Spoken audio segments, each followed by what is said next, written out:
중국은 인도와의 전쟁 상황에 강력하게 대비하고 있다. 중국 정부가 관영매체를 통해 지난 9일 입장을 발표했습니다.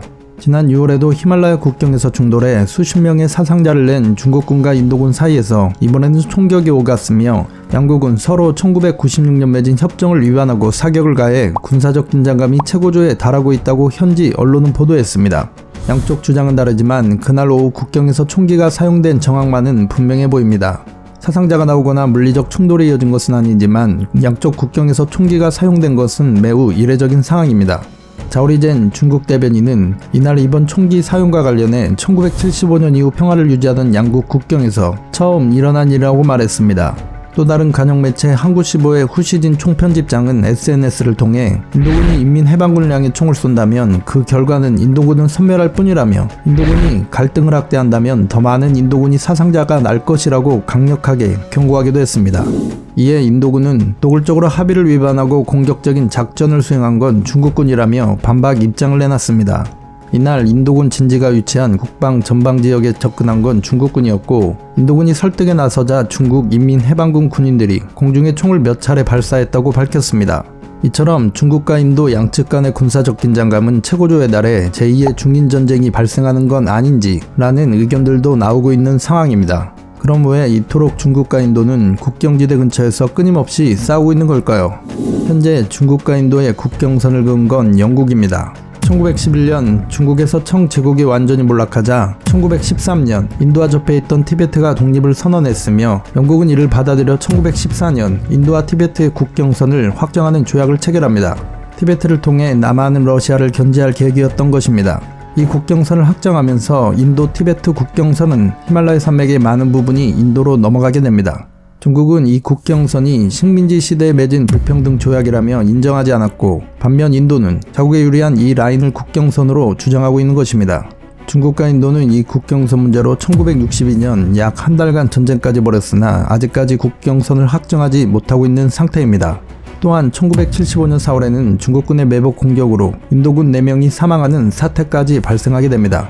그 이후 1996년 실질 통제선 반경 2km 이내에서는 발포해서는 안 된다는 양측 간의 합의를 하게 되었으나 이번 양국 간 총격전으로 45년 만의 총격전이자 24년 만의 합의가 사실상 파기되는 것입니다.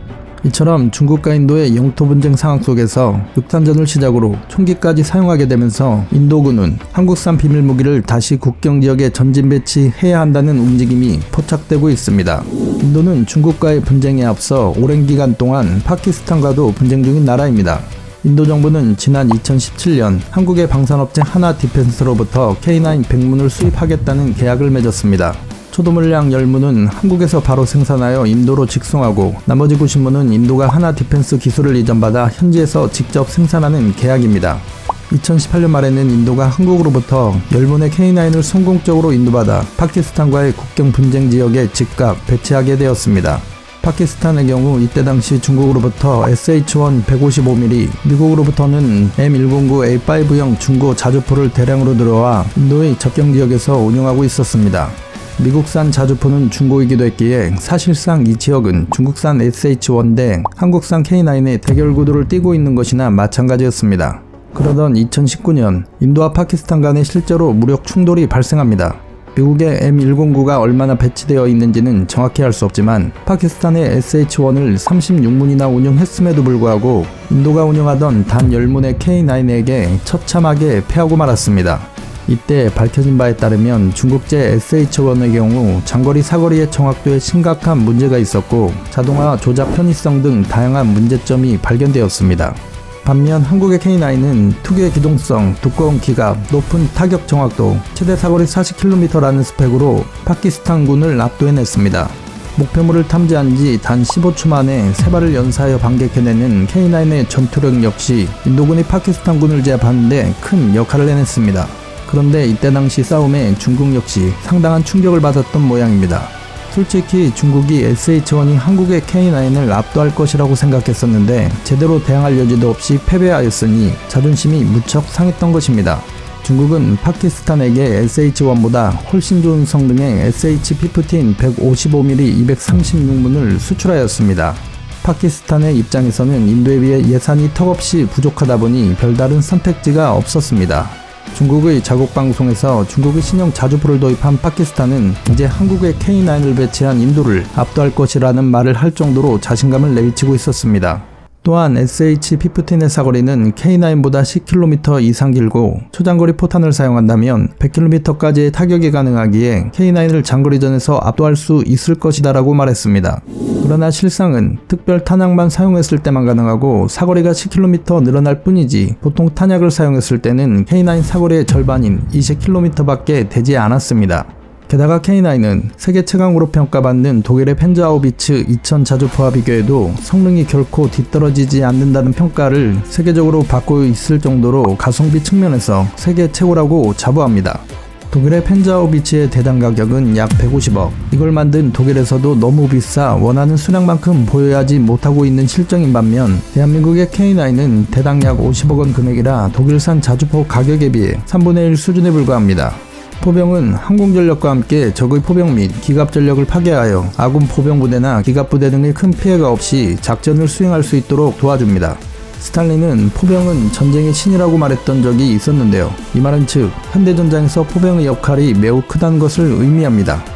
이처럼 한국산 자주포 K9은 다양한 기후와 지형이 존재하는 한국의 지리적 특성상 사막에서 설원까지 웬만한 작전 환경에서도 전부 운영이 가능하도록 설계된 만능 자주포입니다.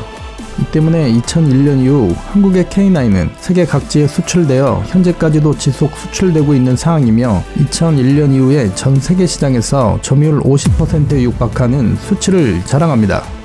터키, 폴란드, 인도, 핀란드, 노르웨이, 에스토니아 등의 국가에 수출됐으며 핀란드에서는 이것을 인도받은 후 시민들 앞에서 자주포 행진 행사를 할 정도로 상당히 만족한 모습을 보였으며 노르웨이에서는 K9이 설원에서 아무런 문제 없이 훌륭하게 작동되는 것을 증명하는 영상을 공개하기도 했었습니다.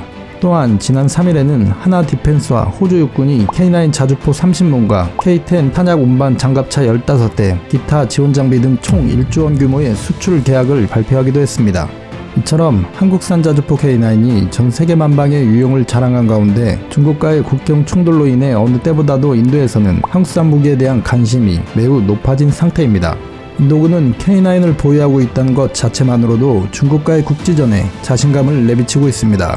만약 인도와 중국의 접경지역에서 분쟁이 더욱더 격화되어 인도군이 새로 생산해내는 K9을 국경지역에 전진 배치하게 된다면 중국이 한국산 K9 자주포 화력을 직접 피부로 체감할 수 있는 계기가 될 것이라는 분석 또한 나오고 있습니다.